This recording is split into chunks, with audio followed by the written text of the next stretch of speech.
स्तुतिः। ॐ नमो भगवते वासुदेवाय। ॐ नमो भगवते वासुदेवाय। ॐ नमो भगवते वासुदेवाय। ॐ नमो भगवते वासुदेवाय।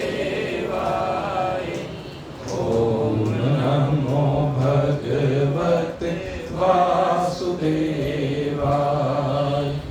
ॐ नमो भगवते वासुदेवाय। ॐ नमो भगवते वासुदेवाय।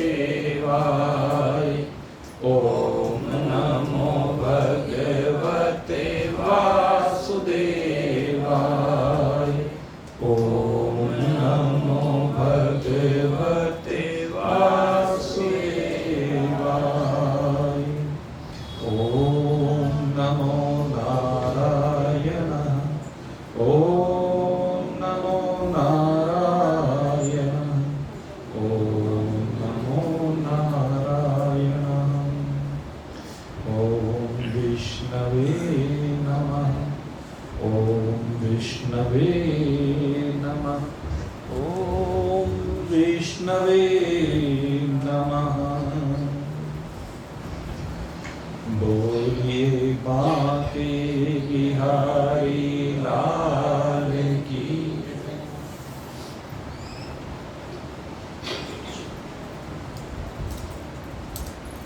भगवत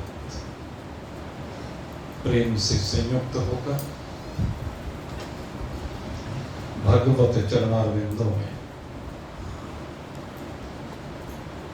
चित्त को स्थिर करते हुए निरंतर स्वरूप बोध के पथ पर अग्रसर जिज्ञासु व्यक्ति। संकादिक ऋषि एक दिव्य महात्मा नारद आदि महान पुरुषों को श्रवण करा रहे कि किस प्रकार से श्रीमद् भागवत कथा से पापी से पापी जीव भी भगवान के लोक की प्राप्ति कर सकता है। और इसी संदर्भ में उन्होंने बताया कि तुंगभद्रा नदी के किनारे उत्तम नगर नाम का एक नगर, जिसमें आत्मदेव नाम का ब्राह्मण अपनी पत्नी धुंधली के साथ रहता है। बहुत दान पुण्य इत्यादि करने के उपरांत भी संतान की जो प्राप्ति नहीं हुई, तो परेशान होकर के वन की ओर गया और वन में जाकर के एक सन्यासी से भेंट हुई। सन्यासी ने कहा कि 7 जन्म में पुत्र नहीं है तेरे भाग्य में, लेकिन आत्मदेव ब्राह्मण कहता आप त्रिकालज्ञ हैं, सर्वसमर्थ हैं, अगर यदि आप मुझे पुत्र प्रदान नहीं करेंगे तो मैं आत्महत्या कर लूंगा। बहुत समझाने का प्रयास किया लेकिन नहीं माने, तो एक फल दिया, कहा अपनी पत्नी को खिला देना, लेकिन पत्नी को ला करके दे दिया कि खा लेना। पत्नी ने खाया नहीं, क्योंकि वो संतान चाहती ही नहीं थी। आखिर उसी नगर में उसकी बहन रहती थी, उसके यहाँ भी संतान होने वाली थी, तो उसने उस होने वाली संतान को अपनी संतान बता करके आत्मदेव को कह दिया कि पुत्र हो गया। फल को गाय को खिलाया गया, जिससे एक गाय की आकृति का बालक उत्पन्न हुआ, जिसका नाम गोकर्ण हुआ। ये गोकर्ण बहुत बड़ा पंडित हुआ, ज्ञानी हुआ, वैरागी हुआ, और जो उसकी बहन का पुत्र वो लेकर के आया था धुंधुकारी, वो बहुत बड़ा दुष्ट पापी हुआ, और इतना पापी कि माता पिता को बहुत परेशान किया। कोई ऐसा पाप कर्म नहीं था जो वो नहीं करता था, और उन पाप कर्मों से परेशान ब्राह्मण दंपति बहुत दुखी रहने लगे। वेश्याओं के जाल में फंस गया, पिता की सारी संपत्ति ठिकाने लगा दी, माता पिता को मार पीटता, सब बर्तन भांडे धर के बेच डाले। ऐसी स्थिति हो गई। और जब आत्मदेव ब्राह्मण की सारी संपत्ति स्वाहा हो गई तो आत्मदेव फूट फूट करके रोने लगा, और उस स्थिति में कहता है कि इससे अच्छा तो यही था कि पुत्र ना ही होता, मां बांझ ही रह जाती। कुपुत्र बड़ा दुखदायी होता है। अब मैं क्या करूं, कहां जाऊं, कहां रहूं, मेरी कुछ समझ में नहीं आ रहा। इस संकट में हे प्रभु,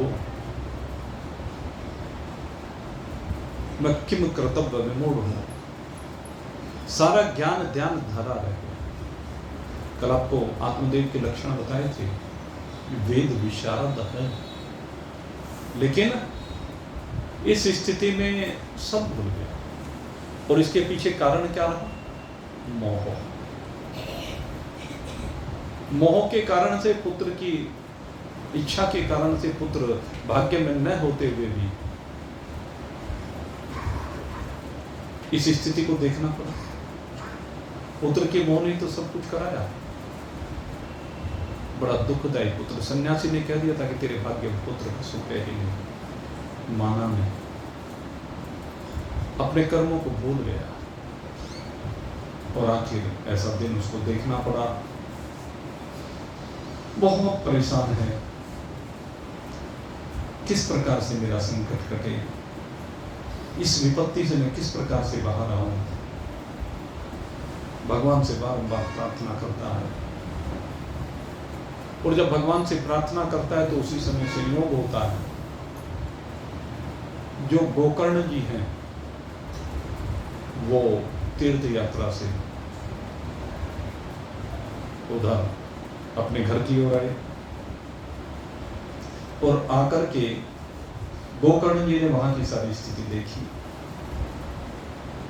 और उस स्थिति को देख करके अपने पिताश्री को गोकर्ण जी ने उपदेश दिया। गोकर्ण कहते हैं, पिताश्री यहां कर क्या है प्रभु, आप यहां रखा क्या है आपका? यहां जो आप दुख पर दुख उठाए जा रहे हो, ये जो पुत्र कष्ट दे रहा है, ये जो आपको मारता पीटता है, आपके सारे धन का हरण कर लिया है, आप फिर भी इसके मोह में पड़े हो। यही तो विडंबना है एक गृहस्थी की। घर घर की कहानी यही तो है। अंदर बैठा हुआ मोह, उनके द्वारा किए जा रहे अत्याचारों को भी सहज भाव से, वैसे सहज भाव क्या कहूं भाई मैं, बाहर से सहज दिखता और अंदर से रोज जलता, बड़ा व्यथित रहता है, लेकिन फिर भी मेरा बेटा है। गोकर्ण जी कहते हैं कि इस मोह के कारण से रोज दुखी होता रहता है, रोज मरता है, तिल तिल करके मरता है, लेकिन उस मोह को छोड़ के नहीं देता है, उस चिपकाव को छोड़ के नहीं देता, उस आसक्ति को छोड़ के नहीं देता, क्योंकि मान लिया कि मेरा है। संसार में जहां भी आपने ये ममत्व जोड़ लिया, वहीं से भाई ऐसा ही होगा। जिस भी वस्तु से ममता है उसका बिछो होने पर, उसकी विपरीतता होने पर कष्ट होगा ही। इसलिए कहते हैं मोह सकल व्याधिन कर मूला, तातः पुनि उपजहि बहु सूला। ये मोह समस्त व्याधियों का मूल है, समस्त कष्टों का मूल है। पिताश्री इस बात को समझिए। ये जो संसार है इससे क्या मिला आपको अब तक? 60 वर्ष की आपकी अवस्था हो गई, रिटायरमेंट का समय, और 60 वर्ष की अवस्था में अभी तक मिला क्या आपको? अरे आपने इस संसार में रमे रमे, संसार में आसक्त हुए हुए, इस संसार के भोगों में चिपके हुए अपने जीवन को यूं ही व्यर्थ गंवा दिया। ये संसार असार है, ये संसार स्वप्नवत है। जितना जीवन अब तक बीत गया एक स्वप्न नहीं लगता है क्या भाई? जरा विचार करके देखें, अब तक का जितना भी जीवन बीता है उस स्वप्न के अलावा कुछ और दिखाई देता है क्या? स्वप्न सा ही तो लगता है ना। आगे भी यही होगा। ये सारा संसार है ही असार, इसलिए इसमें डामाडोल होने की आवश्यकता नहीं है, इसमें चिपकने की आवश्यकता नहीं है। काम चलाओ, जिंदगी की यात्रा को आगे बढ़ाते चले जाओ, क्योंकि असार है। इस असार में से सार को ढूंढो, इस असार का अस्तित्व जिस सार की वजह से उसको ढूंढो। मत हो इसमें डावाडोल, मत हो इसमें डावाडोल, केशव माधव गोविंद बोल, बोल हरि बोल हरि हरि बोल, गोविंद माधव केशव बोल। जग असार में सार रसना, हरि हरि बोल। जग असार में सार रसना, हरि हरि बोल। ये पिताश्री इसकी असारता को देख करके, इसकी क्षण भंगुरता को देख करके, इसके नित्य विनाशित्व को देख करके जरा इसमें से आसक्ति को समाप्त करो, और आप इससे जो सुख लेना चाहते हो, ये सुख देने वाला है ही नहीं, इसमें सुख है ही नहीं। इसमें सुख है कहां? अरे सुख कहां है? ना सुख पंडित पोथिया, ना सुख भूप भये, सुख है बीच विचार में, संतों शरण गए। हे पिताश्री, अगर यदि आप सुख चाहते हैं तो सुख इस संसार में नहीं है, ये आपकी पोथियों में नहीं है, आपकी पंडिताई में नहीं है। और आप सोचते हो कि सुख राजा को होगा, आप सोचते हो कि सुख इंद्र को होगा, तो कहते हैं इस भ्रम में भी मत रहना। सुख न चक्रवर्ती सम्राट को है न इंद्र को है। न च इंद्रस्य सुखम किंचित, स्पष्ट लिखा, न च इंद्रस्य सुखम किंचित, न सुखम चक्रवर्तिनः, चक्रवर्ती सम्राट, सुखम अस्ति विरक्तस्य, स्पष्ट लिखा।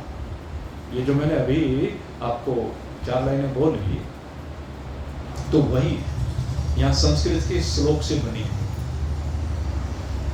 न च इंद्रस्य सुखम किंचित्, न सुखम चक्रवर्तिनः, सुखम अस्ति विरक्तस्य। मुने मुनिर एकांत जीविनः। सुख कहाँ है? कहते एकांत में। जब आप संसार की समस्त वासनाओं से बाहर निकल करके एक अपने में आ जाओगे, एक परमात्मा में आ जाओगे।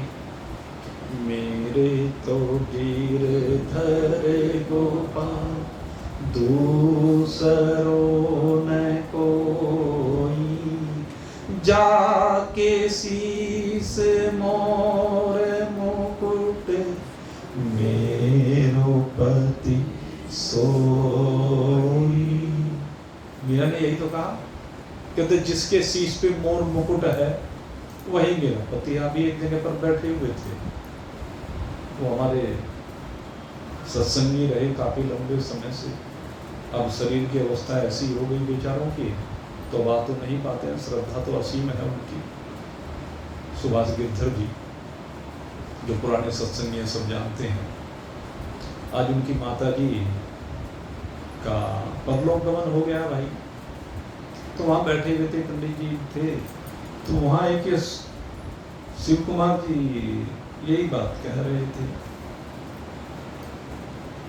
और किसकी बात कह रहे थे? आदरणीय जो हमारे रामायणी त्रिलोकचंद जी, कि भाई वो ये कह रहे थे, कहने लगे तुम जो है ना जितने मेरे पास बैठे हो, कहने एक काम करो, सब अपना विवाह राम जी से करो। बस यही तो बात है भाई, यही समझाना चाहते हैं। सारे जीव जितने भी हैं वो सब दुल्हन है और परमात्मा रूपी दूल्हा है। इस जीवन का उद्देश्य यही है। सांसारिक रिश्ते नाते तो काम चलाऊ हैं, क्षणिक है, नित्य तो है नहीं है। एक नाता अगर यदि परमात्मा से जुड़ गया, परमात्मा ही हमारा पति है, सच्चा पति तो वही है। मीरा ने तो इसीलिए तो कहा था, ऐसे बर को का बरो, ऐसे बर को का बरो, जो जीवे और मर जाए, बर बरियों गोपालनो, मारो छोड़ लो अमर हो जाए। बर बरियों गोपालनो, मारो छोड़ लो अमर हो जाए। कहते हैं मैं तो एक गोपाल को ही वर्ण करती हूँ, उसी का मैंने वर्ण कर लिया। तो यही बात आज कह रहे हैं गोकर्ण जी कि जग असार में सार रसना। हरि हरि बोल। इस असार जग में अगर सार है तो केवल एक परमात्मा है। इसलिए आप ये अपने पंडिताई को, अपनी पोथियों को, इस संतान को, ये पत्नी को, सबको छोड़िए, क्योंकि ये सब आपका ज्ञान है जिसके कारण से आपने रिश्ते नाते मान रखे हैं कि ये मेरा पुत्र है। इस अज्ञान को छोड़ दीजिए। मुंचा ज्ञानम प्रजारूपम मोहतो नरके गति। इसी कारण से तुम्हारी गति नरक में होगी। इस मोह के कारण से अगर यदि तुम इसी में लगे रहे तो नरक में जाओगे। निपतिष्यति देहोयम सर्वं त्यक्त्वा वनं व्रज। कहते इसलिए एक काम करो, इस मोह का परित्याग करो। ये शरीर तो एक न एक दिन नष्ट होना ही है, ये शरीर तो एक न एक दिन छूटना ही है, इसलिए सब छोड़ो। अब यहाँ रह भी क्या गया तुम्हारे पास? रोज फूट फूट के रोने के अलावा रह क्या गया? इसलिए चलो यहाँ से वन की ओर चलो। और गोकर्ण जी ने जब इस प्रकार से पिताजी को समझाया, बारंबार आत्मदेव को वन में जाने के लिए उद्धत किया, तो आत्मदेव जी पूछ ले, अच्छा वन में जाऊंगा तो वहां क्या करूंगा? वन में जाकर के मुझे क्या करना है?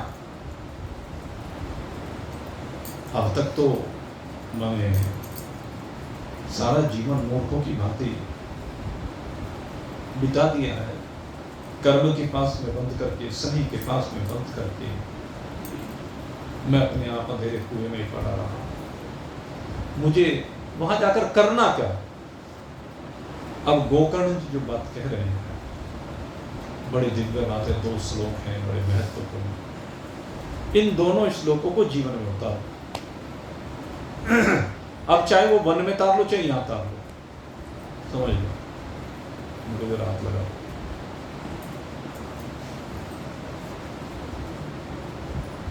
ये जो दोनों श्लोक हैं इनको जीवन में यहां उतार लो या वहां उतार लो, क्योंकि जिस समय की घटना उसमें वन हुआ करते थे, वन में निवास हुआ करता था, कंद मूल फूल हुआ करते थे, बागीचों में ऋषि रह लेते, गुफाओं में कंदराओं में वास कर लेते थे, और बागीचों में जो फूल फल आदि होते थे उनसे उनका काम चल जाया करता था। तो अब वो परिस्थितियां तो रही नहीं, अब वन ही नहीं बचे। अगर वन थोड़े बहुत कहीं बचे भी हैं तो वहां पर हिंसक प्राणी रहते हैं केवल। वहां तो व्यक्ति जाकर के एकांत का जीवन नहीं व्यतीत कर सकते, तपस्वी का जीवन व्यतीत नहीं कर सकता। तो एकांत तो यहाँ भी है, एकांत माने एक में आना है। तो समझना क्या है, इस बात को गोकर्ण भी अब समझा, इन दोनों श्लोकों को समझने की आवश्यकता। देहे अस्ति मांसरोधे अभिमति त्यज्यतम् जाया सुत आदिषु सदा ममताम विमुञ्चः पश्यानीशं जगद इदं क्षणभङ्गनिष्ठं वैराग्यरागरसिको भवभक्तिनिष्ठः धर्मं भजस्व सततं त्यज्य लोकधर्मान् सेवस्व साधु पुरुषान् यहि कामतृष्णा अन्यस्य दोषगुणचिन्तनमासो मुक्तवः सेवा कथा रसमहो निद्रामपीबतम्। ये दो श्लोक, और उसने कहा कि सबसे पहले शरीर के संदर्भ में चिंतन करो। शरीर क्या है? देहे अस्थि मांस रुधिरे अभिमति त्यज्य त्वम। ये देह काहे का बना है? ये सप्त धातु से बना है। इसमें हड्डियां हैं, मांस है, रुधिर है, मेद मज्जा आदि, रक्त है, ये सब चीज तो इसमें भरा हुआ है। और तुम इन सब चीजों को मैं मान रही हूं। सबसे पहला विचार ये करना है कि ये मैं नहीं हूं। ऊपर रोए हैं, फिर त्वचा है, त्वचा के नीचे फिर मांसपेशियां हैं, उसके नीचे अस्थियां हैं, बीच बीच में नसें हैं आपकी, जो कह लीजिए नाड़ियां जिनको हम कहते हैं, और इसमें एक तरल पदार्थ हैं जिनको मज्जा आदि जैसे कहा जाता है, घुटनों में जो ग्रीस कहा जाता है, वो सब चीजें, रुधिर बह रहा है इन नाड़ियों में। तो इस प्रकार से इनमें आप बताइए, एक एक को अलग करके आप क्या हो सकते हैं? क्या बाल को आप अपना मान सकते हैं? रूमें शरीर में है, इनको मान सकते हो क्या अपने? मैं हो सकता हूं क्या ये बाल? ये विचार है। ये त्वचा, इसके बारे में विचार कीजिए। कहने का मतलब इन सब के बारे में विचार करो। विचार करने पर आप स्वयं ही कहोगे कि ये मैं कैसे हो सकता हूं। जब ये नहीं हो सकते तो अगर इनको सबको एक साथ जोड़ करके एक पिंड बना दिया गया, एक पुतला बना दिया गया, एक मशीन बना दी गई, तो वो तुम कैसे हो सकते हो? सबसे पहला विचार यहां से प्रारंभ होता है, मैं शरीर नहीं हूं। और जब मैं शरीर ही नहीं हूं तो दूसरे जिन शरीरों को मैंने अपने मान रखा है, ये मेरे हैं, स्त्री है, पुरुष है, पुत्र है, माता पिता, भाई बंधु, कुटुंब, कबीला, जो भी मान रखा है। दूसरी बात यहाँ, इसके ऊपर विचार करो, ये तुम्हारे कैसे हो सकते हैं या तुम कैसे हो सकते हो? तो इनके ऊपर विचार करें, और इनके ऊपर विचार करते करते इनकी क्षण भंगुरता को देखें। क्षण भंगुरता से क्या तात्पर्य है? कि ये कुछ समय के लिए दिखने वाले, सदा रहने वाले नहीं है, नित्य परिवर्तनशील है। कुछ ऐसे हैं जो हमारे देखते देखते ही पहले परिवर्तित होते हैं, रूप बदलते हैं, फिर शिथिलता आती है, विनिष्ट भी होते हैं। और कुछ ऐसे हैं जो शरीर के साथ विनिष्ट हो जाते हैं। शरीर को अग्नि पर रख दिया जाता है तो वहां विनिष्ट हो जाते हैं। इसलिए हे पिताश्री, ये देखना है आपको किसी भी वस्तु को यहाँ पर नित्य नहीं मानना, क्योंकि नित्य है ही नहीं, सारी यहाँ पर विनाशी है, परिवर्तनशील है। इसलिए किसी भी वस्तु में कोई भी राग ना करें, अपितु क्या करें, राग से विरहित होकर वैराग्य से संयुक्त हों। तो एक काम तो ये करना है, पहले मैं और मेरेपन का त्याग करना है वैराग्य से संयुक्त होकर के, फिर कहते हैं भव भक्ति निष्ठा। उसके बाद क्या करें, भक्ति निष्ठ हो, भगवान में चित्त को रमाएं। यही हमारा सबसे बड़ा धर्म है, निरंतर हमें भगवान का आश्रय लेना है।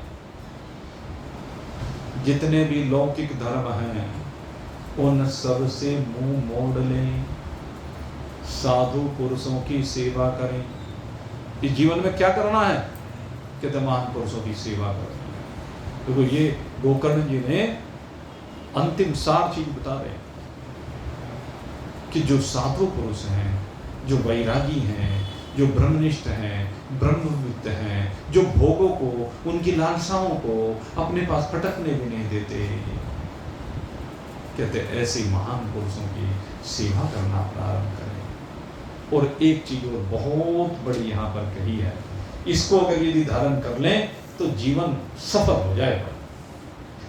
अन्यस्य दोष गुण चिंतनमासु मुक्तः, कहते दूसरे के गुण और दोष, सबसे बड़ी समस्या हमारी यही है, अपने गुण दोष नहीं देखते हैं। और मैं तो कहता हूं कि अपने दोष देखिए, गुण भी मत देखिए। अपने दोषों को देख करके उनको निवृत्त करें, दूसरे को देख करके क्या मिलेगा। अभी वहां पर चर्चा चल रही थी पंडित जी के साथ, तो उसमें यही बात है भाई कि संसार ये नहीं करता, संसार ये नहीं समझता, संसार को ये करना चाहिए। अरे संसार को छोड़, तू जो कह रहा है वो तू करता है क्या? तू मोह के कारण नंदा है कि नहीं है, तू देख जरा। तेरे अंदर संस्कार है कि नहीं है, तू ये देख जरा। तू इधर उधर लोगों के गुण दोष देखता फिरता है, लोगों में कमियां निकालता फिरता है, ये तेरे में है कि नहीं है? अगर ये है तो इनको दूर कर, तू अपने को सुधार। सब अपने में परिवर्तन कर सकते हैं, तू अपने को परिवर्तित कर ले। अगर तूने अपने में परिवर्तन कर लिया तो तेरा कल्याण कोई रोक नहीं सकता, दूसरे झेरे में जाए। सीधी सी बात है, तूने ठेका लिया है क्या? जहर जो खा वही बने, बहुत बढ़िया। अब जो खाए सो खाए। अरे इसने धुंधकारी ने जहर खाना है तो खाने दो।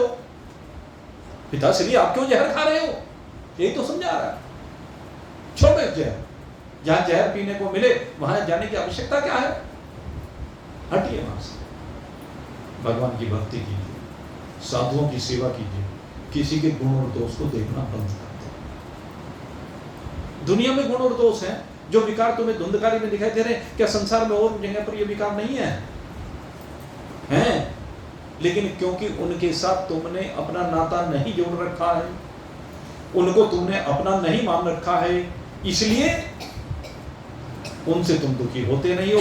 इससे नाता मान रखा, इसलिए दुखी हो रहे। इसलिए इस नाते को छोड़ो, भोगों की लालसाओं को छोड़ो और केवल एकमात्र भगवत सेवा और भगवान की कथाओं के रस का ही पान करो। तो सीधी ही बात है, मोह का त्याग है, जीवन में वैराग्य है, और सबसे बड़ी बात है अपने स्वरूप का चिंतन। ये शरीर मैं नहीं हूं, सबसे पहले ये निश्चय करना है। और शरीर जब मैं नहीं हूं तो मैं क्या हूं?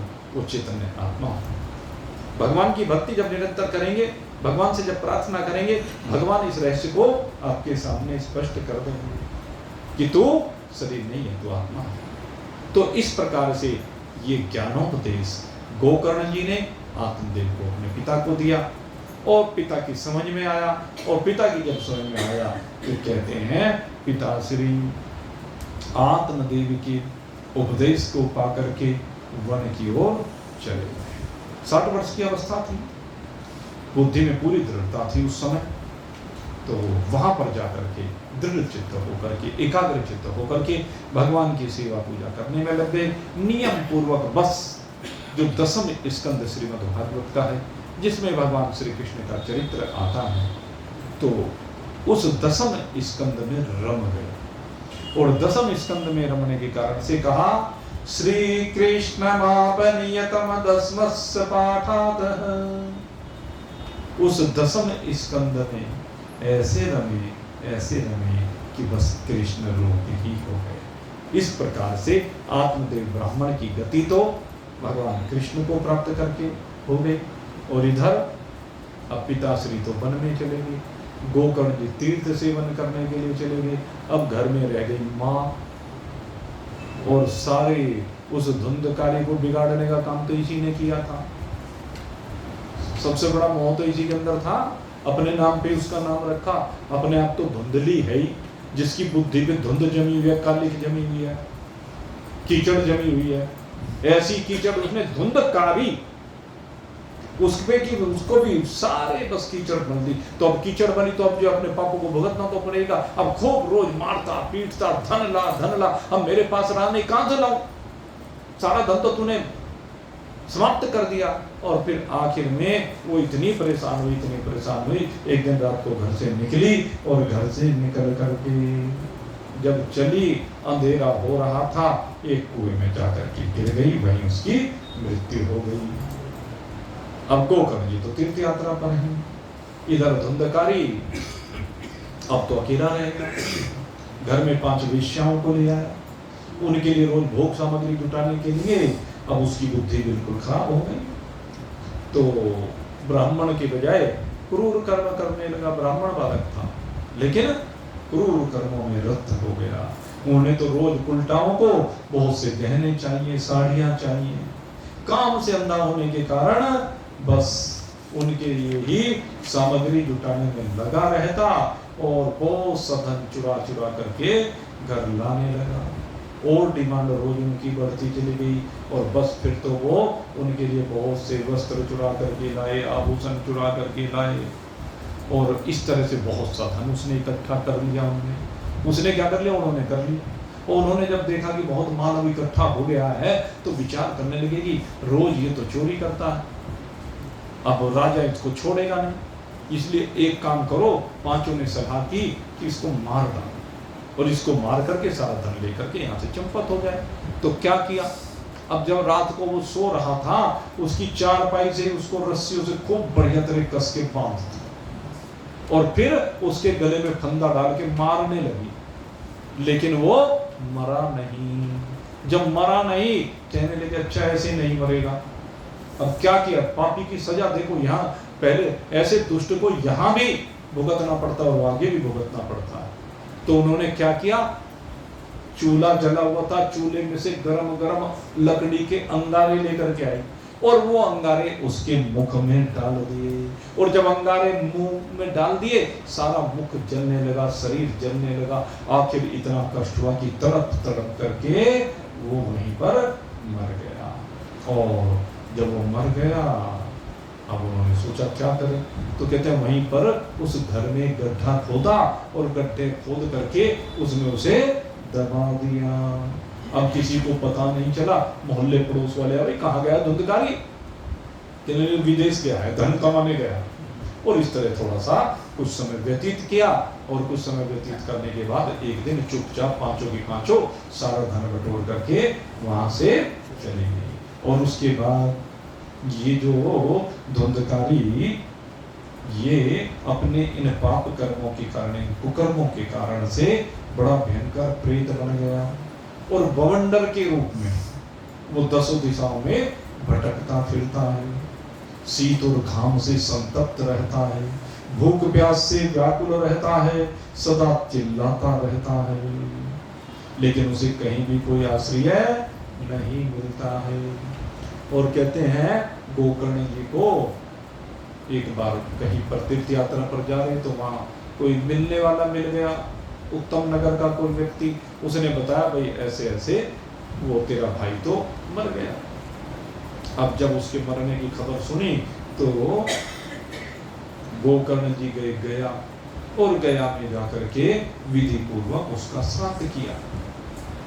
क्योंकि वो पंडित ज्ञानी थे, कहने बड़ा पापी है, लेकिन गया जी में अगर इसका श्राद्ध किया जाए, शास्त्रों में लिखा है कि गया जी में श्राद्ध करने से उसकी मुक्ति हो जाएगी। क्यों? क्योंकि वहां पर विष्णु पद है, वहां पर भगवान का पद चिन्ह आज भी है। तो वहां पर कहते हैं कि अगर उसमें विष्णु पद पर जाकर के श्राद्ध किया जाता है, तो जिसका श्राद्ध किया जाता है, तर्पण किया जाता है, वो वहां पर 16-17 दिन की प्रक्रिया, 16 जो हमारे श्राद्ध होते हैं और 17वें दिन फिर वहां पर उसका यज्ञ किया जाता है, तो 17 दिन की वो पूरी प्रक्रिया है। तो उस तरह से वहां पर जब श्राद्ध किया जाता है तो वो भगवान के लोक को प्राप्त हो जाता है, जिसके निमित्त किया जाता है, ऐसा हमारी मान्यता है। अब गोकर्ण जी ने ऐसा ही किया और धीरे धीरे समय व्यतीत हुआ, तो एक बार उनका मन हुआ और मन होने पर वो अपने घर एक बार आए। और जब एक बार अपने घर आए तो आंगन में रात्रि को सोने लगे। अब जैसे आंगन में सोने लगे तो उस धुंधकारी ने देख लिया और धुंधकारी ने आकर के बड़ा विकट रूप बनाया और विकट रूप धारण करके कभी भेड़ बन करके आता, कभी हाथी बन करके आते, कभी भैंसा बन के आता, और यहाँ भी कहते कभी इंद्र भी बन के आ जाता, और कभी अग्नि का रूप धारण कर लेता, और आखिर में वो मनुष्य के रूप में प्रकट हुआ। इस तरह से बार बार रूप बदल रहा है। गोकर्ण ने देखा कि कोई न कोई ऐसा जीव है जो दुर्गति को प्राप्त हुआ है, इसलिए धैर्यपूर्वक उन्होंने उससे पूछा कि तू कौन है, और इस रात्रि के समय ये भयानक रूप धारण करके मुझे क्यों दिखा रहा है, तेरी ये दशा कैसे हुई है, बता तो सही, तू प्रेत है, पिशाच है या कोई राक्षस है। सूत जी कहते हैं कि गोकर्ण जी ने जब इस प्रकार से पूछा तो जोर जोर से रोने लगा। उसमें बोलने की शक्ति सामर्थ्य नहीं थी, इसलिए संकेत मात्र किया, लेकिन गोकर्ण जी समझ नहीं पाए। तो आखिर में गोकर्ण जी ने अपनी अंजलि में जल लेकर अभिमंत्रित किया और उस अभिमंत्रित जल से उसके ऊपर छींटा दिया। जैसे ही छींटा दिया उसके पापों का कुछ समन हुआ। देखो, महान पुरुषों की विशेषता होती है, उन्होंने जब सच्ची भावना के साथ अपवित्रम पवित्रो वा सर्वावस्था गतोपि वा पुंडलिकाक्ष से बाह्याभ्यंतर सुखी, आपने ध्यान किया होगा, जब भी हमारे पंडित कोई भी पूजा कार्य कराते हैं तो आरंभ में ये मंत्र बोल करके सबके ऊपर छींटा देते हैं। कोई कोई इसमें साथ में शांति पाठ भी जोड़ लेता, ओम देव शांति अंतरिक्षम शांति पृथ्वी शांतिरापः शांतिरोदय शांतिर्वनस्पतः शांतिरवश्वदेवाः शांतिर्ब्रह्म शांति सर्वं शांतिरेव शांतिः श्यामा शांतिरेव ओम शांति शांति शांति, इसको भी जोड़ लेते हैं। तो इसके पीछे जो भाव है वो क्या है कि सबको शुद्ध करना है, पवित्र करना है, सबको शांत करना है, चित्त की वृत्ति को रोकना है, इसलिए सबसे प्रार्थना करते थे। तो यही काम यहाँ पर गोकर्ण जी ने किया। और आपने देखा होगा कि जो ये बालाजी धाम वाले होते हैं वो भी छींटा देते हैं वहाँ पे, वो मेरे ध्यान तो नहीं रहा, छींटा लगे वीर का कष्ट मिटे शरीर का। हाँ, ये इसके पीछे भाव क्या होता है, श्री हनुमान जी का स्मरण करते हुए, वीर माने वीर हनुमान जी, तो उनका छींटा उनकी तरफ से छींटा, कहने मतलब उनकी तरफ से, उनके चरणों का अमृत है। जैसे हम शंख में भगवान नारायण के लिए शंख में जल भरकर रख देते हैं, फिर उसका छींटा पंडित जी सबके ऊपर देते हैं, तो ये पवित्र करने के लिए होता है। तो ऐसे गोकर्ण जी ने वो छींटा दिया तो ये बड़ा पवित्र होता है और इससे पापों का समन होता है। ये श्लोक यहाँ पर हमें समझा रहा, हर चीज का बड़ा महत्व है जीवन में। तो खैर उससे कुछ पापों का समन हुआ और वो बोलने में समर्थ हो। उसने कहा, हे भाई, मैं तेरा भाई धुंधकारी हूँ और अहम भ्राता त्वदयो अस्मि धुंधकारीरिति नामतः स्वीकीयेनैव दोषेण, स्पष्ट क्या है, स्वकीयेनैव दोषेण ब्रह्मत्वं नासितं मया। कहते अपने किए हुए कुकर्मों के कारण ही अपने दोष के कारण ही मैंने अपना ब्राह्मण तो नष्ट कर दिया है। मेरे कुकर्मों की कोई गिनती नहीं की जा सकती है। मैं महान अज्ञान के कारण से अब इस प्रेत की योनि में चक्कर काट रहा हूँ। इस लोक में भी उन उल्टा स्त्रियों ने मुझे बड़ा तड़फा करके मारा, सारा वृत्तांत सुना दिया। मैं बहुत दुख भोग रहा हूँ। इस प्रेत योनि में पड़ा हुआ केवल वायु का भक्षण मात्र कर रहा हूँ। मुझे और कुछ खाने पीने के लिए मिलता नहीं, क्योंकि शरीर ही वायु रूप है। वायु के अलावा और मुझे, क्योंकि भवंडर के रूप में तो वायु रूप है। एक राक्षस आया था ना दसम स्कंद में भगवान श्री कृष्ण के पास, कौन था वो? आगे ध्यान किसी के? भवंडर के रूप में है। तृणावृत कंधेन तमसः प्रेतः। क्या हुआ था? जब वो आया तो सब और अंधकार ही अंधकार हो गया था। ऐसा धूल का भवंडर। तो कहते वायु रूप हूँ, वायु भक्षण करता हूँ मैं, तो बस पता नहीं कैसे जी रहा हूँ। हे भाई, तुम तो विद्वान हो, दया के समुद्र हो, बस किसी तरह मुझे इस योनि से छुड़ाओ। गोकर्ण कहने लगे, अरे मैंने तो तुम्हारा विधि पूर्वक गया जी में श्राद्ध भी कर दिया था। कहने लगे, तुम चाहे 100 बार मेरा गया जी में श्राद्ध कर दो, लेकिन मेरे पाप इतने हैं, मेरी मुक्ति होने वाली इनसे नहीं है, कुछ और उपाय करो। कहने लगे, ऐसा नहीं हो सकता। तो यहाँ पर एक कारण बताया गया, और ये कारण भाई हमें तो परम पूजनीय स्वामी केशवानंद जी महाराज, वो भी बड़ा हमारा ये है इस क्षेत्र का भाई सौभाग्य की ऐसे महान पुरुष हमें मिले। लेकिन वो भी अब भगवान के लोग को चले गए हैं। अभी कुछ ही दिन पहले 5-7 दिन हुए सर स्वामी केशवानंद जी महाराज। और मेरे साथ तो उनका भाई बड़ा अच्छा रहा है, उनका प्रेम, बड़ा प्रेम किया करते थे। जब भी उनको निमंत्रण दिया सदा आया करते थे। तो उन्होंने ये बात कही थी, कहने लगे धुंधकारी गया श्राद्ध के बाद भी मुक्त क्यों नहीं हुआ? तो उन्होंने बताया कि उसके पीछे कारण था। कहते धुंधकारी आत्मदेव का पुत्र ही नहीं था। वो किसका पुत्र था? आत्मदेव की साली का पुत्र था। अब उसका गोत्र अलग, उसका गोत्र अलग। अब गोकर्ण ने जो पिंडदान किया वो अपने गोत्र में किया, तो उसको लगा ही नहीं। अगर यदि धुंधकारी जो हमारे यहाँ गोद लेने की विधि होती है, दत्तक पुत्र जिसको कहा जाता है, अगर यदि वो विधि पूर्वक उस गोत्र में शामिल हुआ होता तो लग जाता। तो इसलिए उसकी मुक्ति नहीं हुई गया के श्राद्ध से। इसके पीछे कारण भी है, शास्त्र झूठा नहीं है, उसके पीछे कारण ये रहा। क्योंकि मनीषी तो विचार करते हैं, यद्यपि भागवत में कारण नहीं दिया है, लेकिन उन्होंने इसके ऊपर चिंतन किया। खैर, तो कहने लगे भाई मेरी मुक्ति इस चीज से संभव नहीं है। गोकर्ण जी कहने लगे, अच्छा भाई मैं विचार करता हूँ, अब तो तू जा और मैं तेरे बारे में विचार। अब गोकर्ण जी विचार करने लगे, लेकिन कुछ समझ में नहीं आया। तो खैर प्रातःकाल उठे और उठ करके वो विद्वानों के पास गए, मनीषियों के पास गए। जैसे नारद जी गए ना, अनेक मनीषियों के पास गए, परीक्षित जी अनेक मनीषियों के पास गए कि मेरा उद्धार कैसे हो।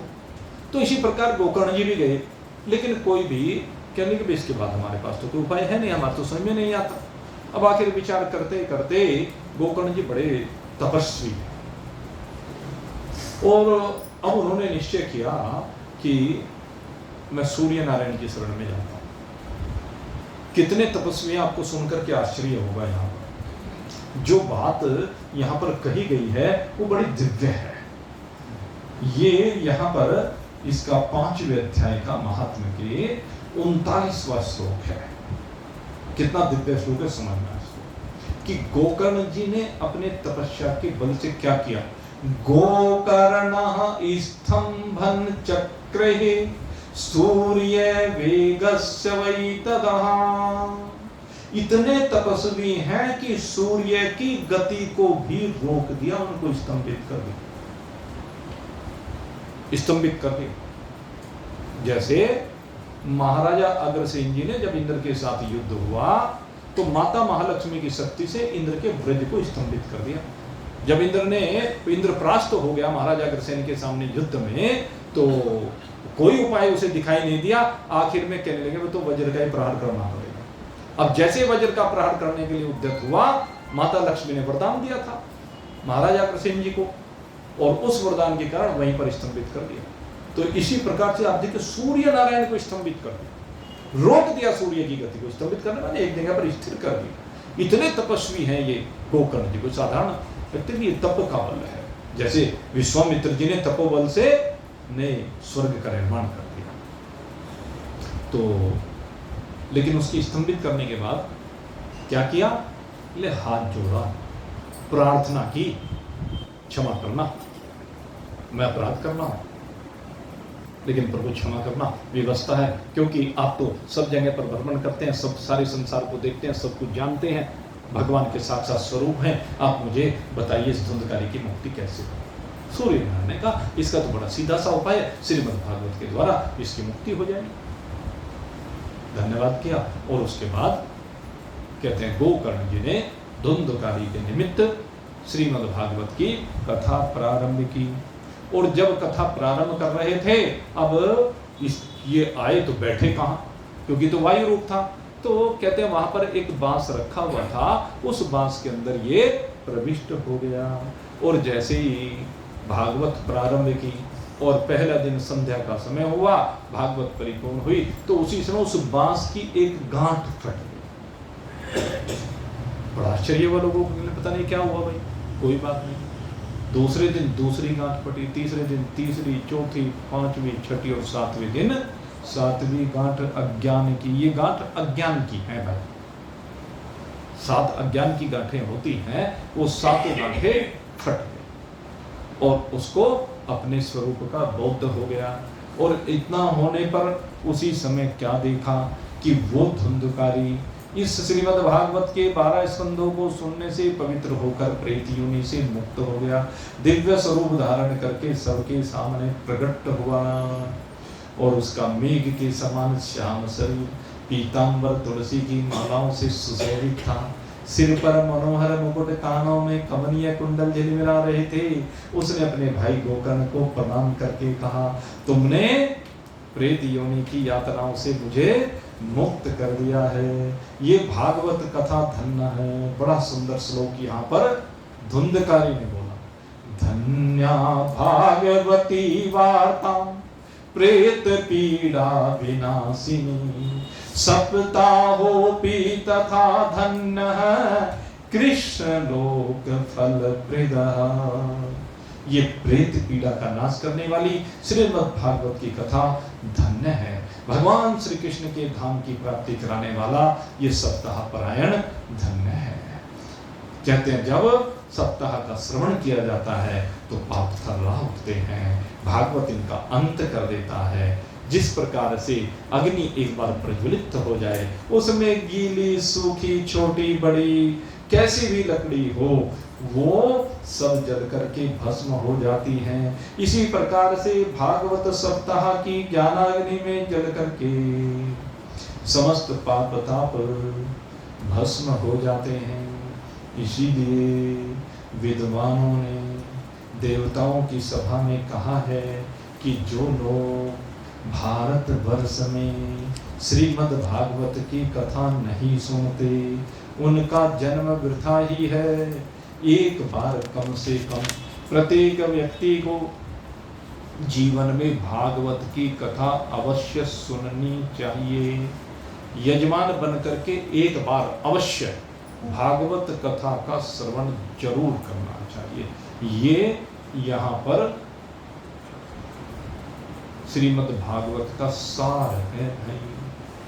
तो इस प्रकार से फिर यहाँ पर धुंधकारी भी उपदेश दे रहा है। धुंधकारी भी शरीर की नश्वरता का उपदेश दे रहा है और कहता है कि भागवत के द्वारा अपने स्वरूप में स्थिति हो जाती है, भगवान की प्राप्ति हो जाती है। श्रीमद् भागवत की कथा से जो वंचित हैं, कहते हैं उनका जीवन तो बस ऐसे ही नष्ट हो जाता है जैसे जल में बुदबुदा नष्ट हो जाता है। जैसे मच्छर का जीवन होता है, बस मरने के लिए ही पैदा होते हैं। तो इसलिए भागवत कथा का श्रवण जरूर करना चाहिए, क्योंकि भेद्यते हृदय ग्रंथि छिद्यन्ते सर्व संशया क्षीयन्ते चास्य कर्माणि सप्ताह श्रवण कृते। कहते हैं भागवत कथा का सप्ताह का श्रवण करने से हृदय में लगी हुई गांठ बिंद जाती है और अज्ञान नष्ट हो जाता है और उससे भगवान के लोक की प्राप्ति हो जाती है। और उसी समय कहते हैं एक घटना और घटी कि वहां पर वैकुंठवासी पार्षदों के सहित एक विमान आया और उसमें सब और बड़ा दिव्य प्रकाश था।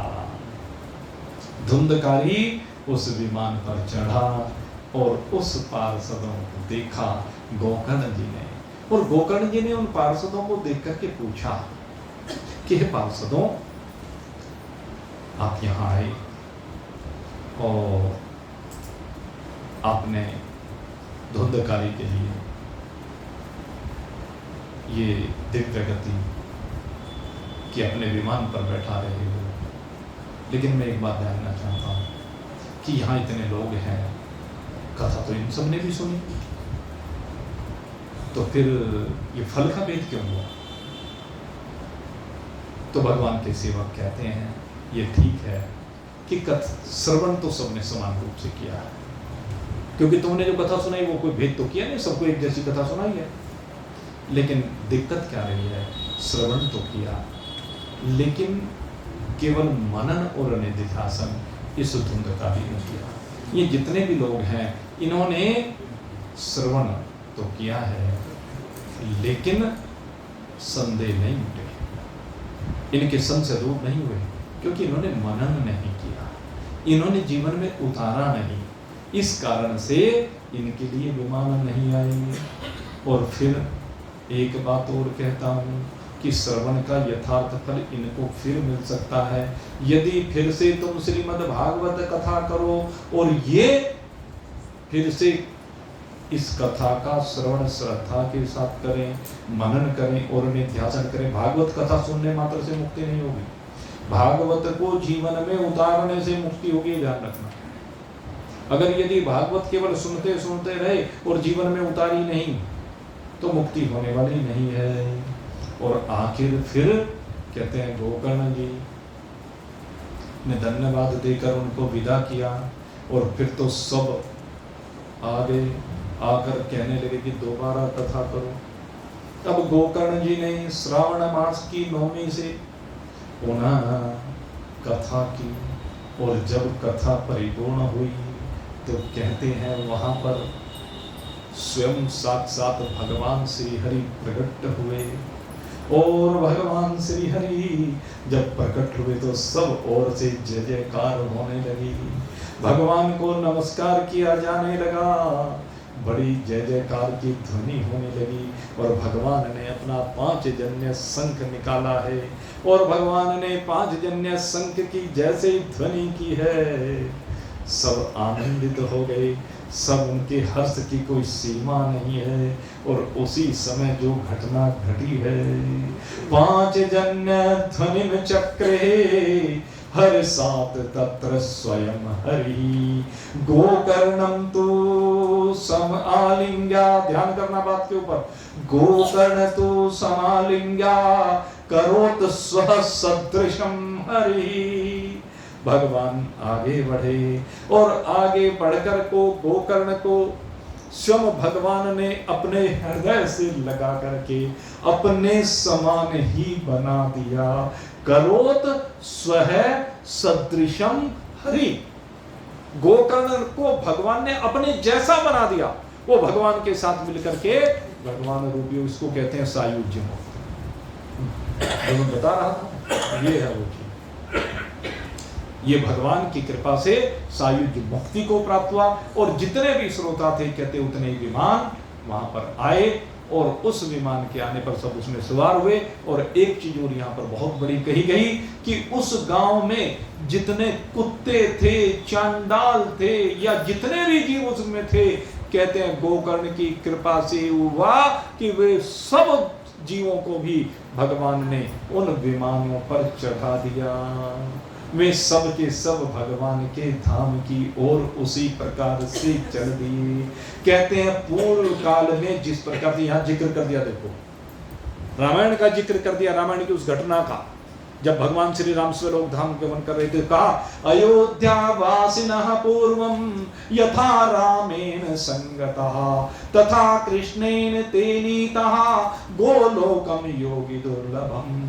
कहते हैं जिस प्रकार से पूर्व काल में अयोध्यावासी भगवान श्री राम के साथ सारे उनके भक्त साकेत सिधार गए थे, यहाँ तक कहा गया कि अयोध्या की एक एक घास भी उस समय भगवान के साथ चली गई थी, घास भी नहीं बची, तिनका भी नहीं बचा था। उसी प्रकार से अब गोकर्ण जी के साथ, ये गोकर्ण जी की कृपा है सबके ऊपर कि उन गोकर्ण जी, वक्ता की ये बात होती है, अगर वक्ता निरीक्षण है, वक्ता कल्याणकारी उद्देश्य को लेकर के चल रहा है, और वो जब भगवान की कृपा होती है तो सबको अपने साथ भगवान के लोक में ले जाता है, सब भगवान के लोक में गए। इस प्रकार से ये बड़ा ही दिव्य इतिहास सनकादिक ऋषि कहते हैं, नारद, ऐसा दिव्य स्थिति हुई। गोकर्ण जी भी मुक्त हुए, धुंधकारी भी मुक्त हुए, उत्तम नगर के नागरिक। और इस इतिहास को चित्रकूट पर विराजमान मुनीश्वर सांडिल्य सदा ही इसमें रमते हैं, इसको सुनते हैं, सुनाते हैं और सदा ब्रह्मानंद में मग्न रहते हैं। यहाँ एक घटना ये भी रहती, तो यही कह रहे हैं कि ये कथा बड़ी पवित्र है, इसका बार बार श्रवण करने से पाप राशि को भस्म कर देने वाली है। यदि इसका श्राद्ध के समय पाठ किया जाए तो इससे पितृगण को बड़ी तृप्ति होती है, और नित्य पाठ करने से मोक्ष की प्राप्ति होती है। तो इस प्रकार से ये बड़ी दिव्य कथा। इति श्री पद्म पुराणे उत्तरखंडे श्रीमद्भागवत महात्म्ये गोकर्ण मोक्ष वर्णनम नाम पंचमोऽध्याय। हरि ओम तत्सत्, हरि ओम तत्सत्, हरि ओम तत्सत्। तो इस प्रकार से महात्म्य सुनाया गया। अब महात्म्य का अंतिम अध्याय प्रारंभ होगा, और ये अंतिम अध्याय आपको परसों सुनाएंगे। कल की जो कथा होगी, आप जानते हैं श्री हनुमत धाम पर कथा चल रही है, आपके अपने चंचल जी वो कथा कर रहे हैं। तो कल वहाँ पर जितना भी समय रहेगा तो वहाँ भागवत ही करेंगे, वहाँ भी, ठीक है ना, क्योंकि भागवती चले तो भागवत में भागवती आए। तो कल का दिन वहाँ के लिए रखा हुआ है, 3:30 बजे से 6:30 बजे तक वहाँ पर कथा चल रही है। तो कल आप सभी लोग सपरिवार वहाँ पर सादर निमंत्रित है। और परसों फिर वो दिव्य रहस्य जो सनकादिक ऋषियों ने भागवत की है, उसके बाद क्या हुआ, मैंने कई दिन पहले आपसे वर्णन किया था। अब वो प्रकरण आने जा रहा है। अब वो देखते हैं, परसों अगर संभव हुआ तो परसों परिपूर्ण करेंगे, नहीं परसों होगा तो अगले दिन हो जाएगा, जैसी भगवत इच्छा होगी। तो आप सबके लिए बहुत बहुत शुभकामना करते हैं। अब यहीं पर आज के सत्संग को विश्राम देते हैं। बोलिए सच्चिदानंद भगवान।